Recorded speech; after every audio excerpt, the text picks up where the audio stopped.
So today we're going to make one of my favorites, Chewy Brownies. What you'll need is a double boiler setup, which is just a pot with some water and a mixing bowl.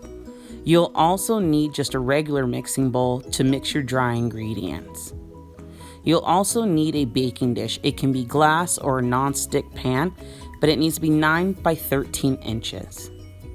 You'll also need a bench scraper, a rubber spatula, a whisk, a rolling pin, or just something heavy like a mallet, a sieve or mesh strainer, a Ziploc bag, a half sheet of parchment, and 2 binder clips. For the ingredients, you'll need chocolate. Now you can use semi-sweet chocolate, milk chocolate, or dark chocolate.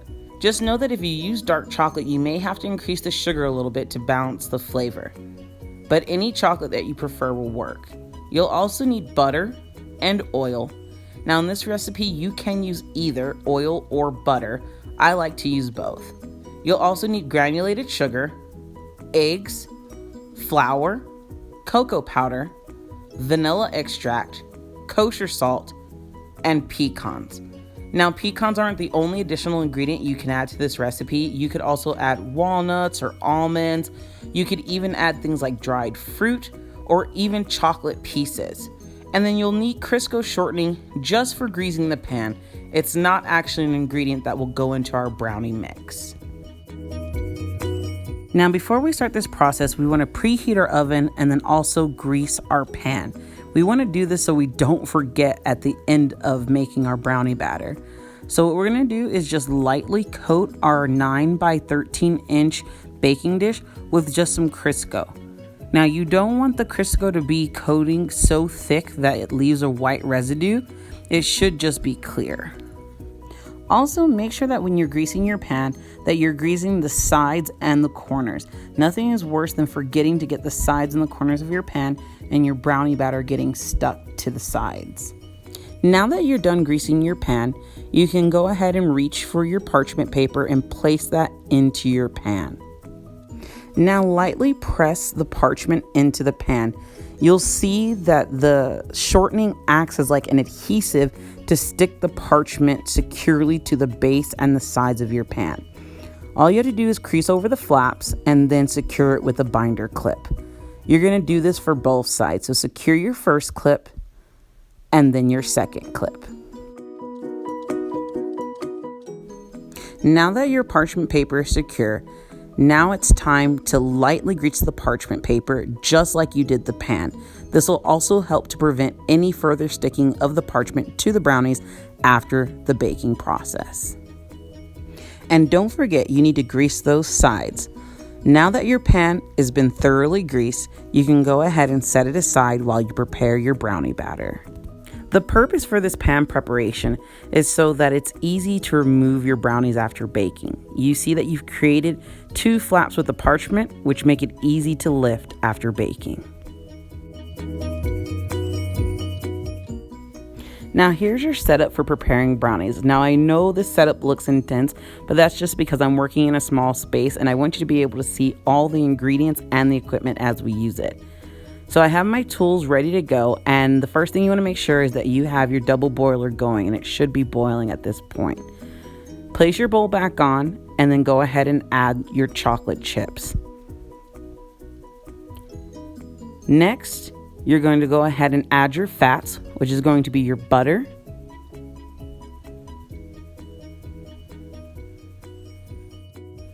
and your oil. Now allow your chocolate and fat to melt together. While that's happening, you want to prepare your dry ingredients. You're going to start with your flour. Be sure to place a mesh strainer over a bowl and then add your dry ingredients. Next, you'll add in your cocoa powder and then you'll sieve those through by just gently shaking the mesh strainer. You're going to do this until you're just left with a few little pearls that you'll find will collect at the bottom of the basket. All you have to do is take your hand and press those through.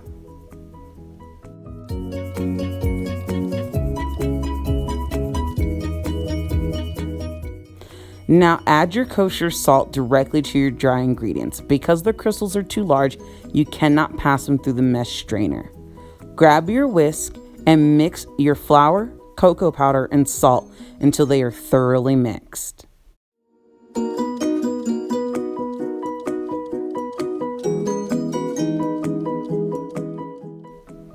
Once you're done mixing, you can go ahead and set your dry ingredients aside.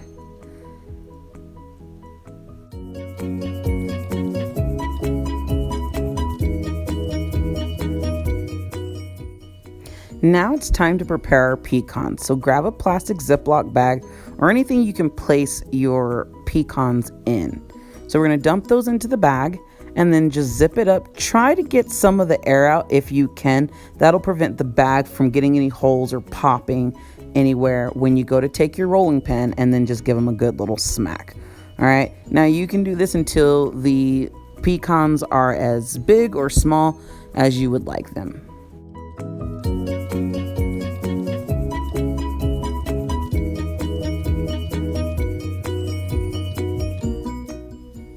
Once you're done, open your bag up and go ahead and transfer the pecans to a container and then set those aside.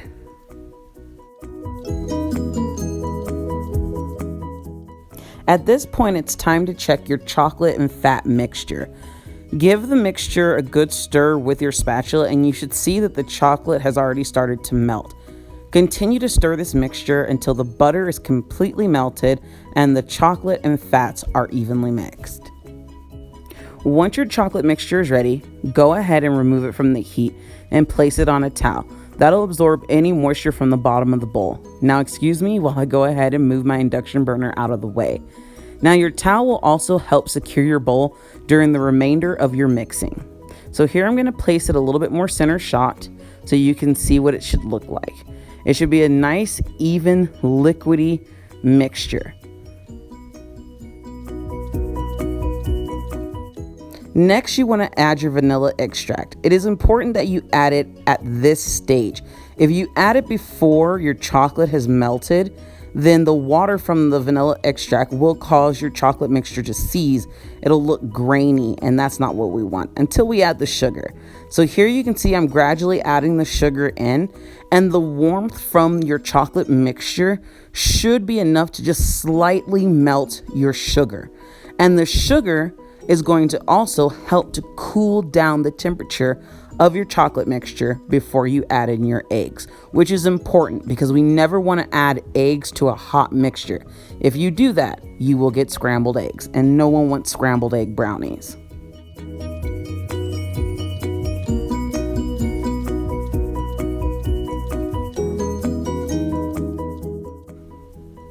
Now here you can see I take a moment to check the temperature of the bowl. I do this to see if the bowl is just slightly warm. If it's too hot, it's not time to add your eggs. Keep whisking until the mixture has cooled down even further. Once you're ready to add your eggs, grab a separate deli container. It could just be one of your old containers that you used in your mise en place. What you're going to do is going to crack each of your eggs into that bowl. Make sure that you check for any shells or blood spots or anything that you don't want ending up in your brownie batter. Once you've checked it, add it in and give it a good mix. You want to mix in each egg thoroughly before adding the next egg.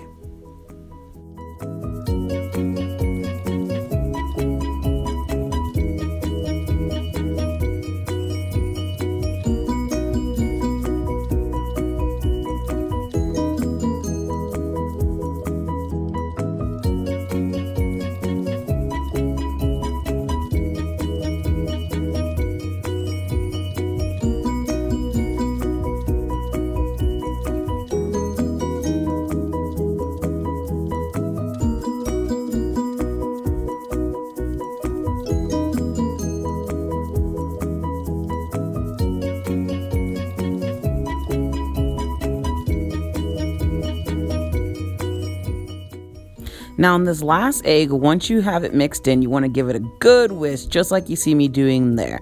That's going to add in that last good bit of air into your liquid ingredients, or your wet team, as I like to refer to them. All right. A lot of bakers say that this rapid whisking at the end of adding your eggs is going to give you that light, papery, shiny top on the top of your brownies. Now beware, if you do this too long, you can overdo it and get more of a shell on your brownies instead of a nice, light, flaky, wafer-like top. When you're done mixing your wet ingredients, it's time to add the dry ingredients into your wet ingredients. All you got to do is just dump it right into the bowl. You don't have to be gradual with it at all. You're going to reach for your rubber spatula, and we're going to start off with blending, which is where you just take your utensil, you start in the center of your bowl, and you just do some good, quick stirs, okay? You're also going to go ahead and scrape around the bowl like you see me doing there to incorporate all of that dry ingredient that gets on the sides and the edges of the bowl from when you were blending. You're going to continue to blend and scrape the bowl until all the dry ingredients and wet ingredients are thoroughly mixed together. Now, I know at the beginning of this chapter, we talked a lot about over mixing and how it's very important to keep stirring to minimum. But with chewy brownies, that's not an issue. In this recipe, you can go ahead and kind of really overdo it a bit, because that mixing is going to help develop some gluten, and a little bit of gluten development in this recipe is going to lend to that chewy texture that we're trying to achieve with these brownies.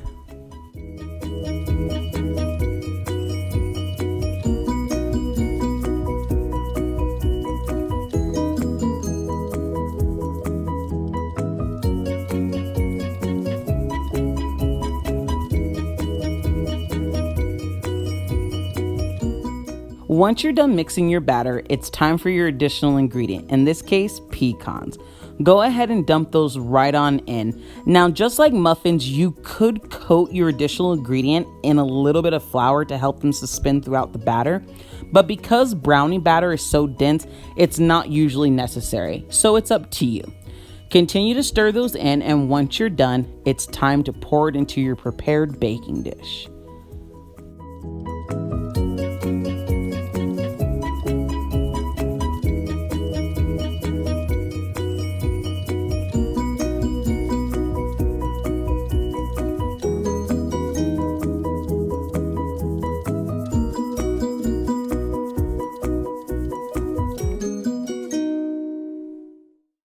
Also, be sure to thoroughly scrape your bowl down. We want to try to get as much of the batter into our pan as possible.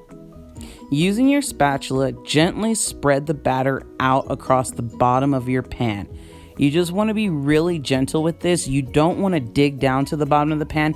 You just gently want to try to push the batter into the corners and all the way out to the sides, okay? Just be very gentle not to dig all the way through the batter.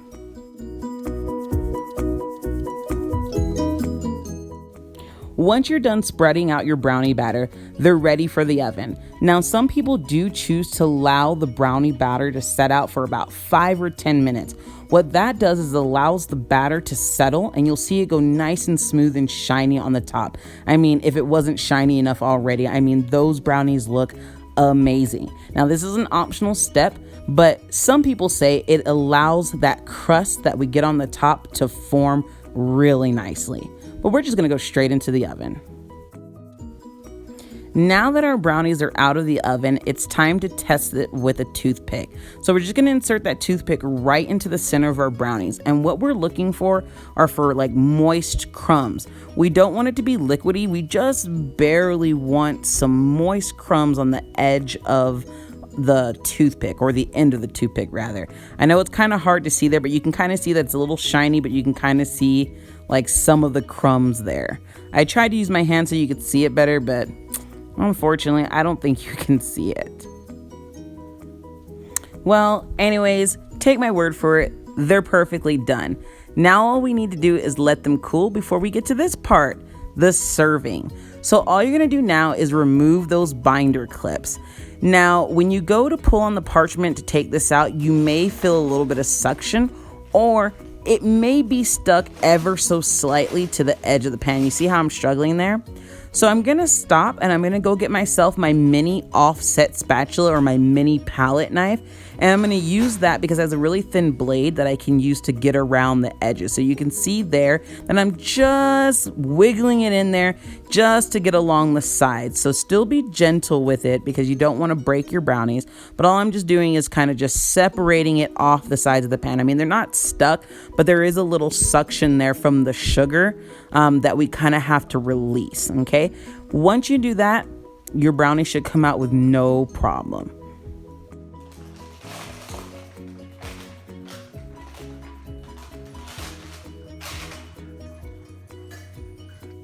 Once you've removed your brownies from the pan, it's time to release it from the parchment paper. You want to do this delicately. The sides should release with no problem. The most difficult areas is going to be the corners. Now your batter, sometimes it does like to kind of seep out and around, like getting in between like the baking dish and the parchment. So the parchment kind of just bakes ever so slightly into the corners, but with just a little bit of gentle pulling, you can release that parchment paper from the corners. It's really easy. Now grab yourself something to cut with. I like to use my dough cutter and I just like to go straight down into the brownies. Just straight down and then try to gently lift it up. You may still have to hold some of the brownie because it may stick to the blade, and that's fine. What a lot of chefs and pastry cooks do to kind of prevent this is to run your blade or whatever it is that you're using to cut under some hot water and then you dry it off. That usually kind of helps prevent the sugar from the brownies from sticking to your blade. Or you can just be lazy like me and just say, whatever, I don't even care if it sticks a little bit, and just use your little offset palette knife to go ahead and just scrape it down in between each one and just, realize that they're still gonna taste good at the end. So just continue to cut your brownies. Now this recipe should yield 12 brownies. So basically all I did is when I had the pan horizontal, I cut myself 4 rows and then I turned it vertical and now I'm just cutting myself 3 rows. And then after you finish cutting, you should end up with something that looks like this. And now it's time for the best part, to serve yourself a beautiful slice of brownie. And look at that close-up. Delicious. This is going to be so good, guys. Hope you enjoy.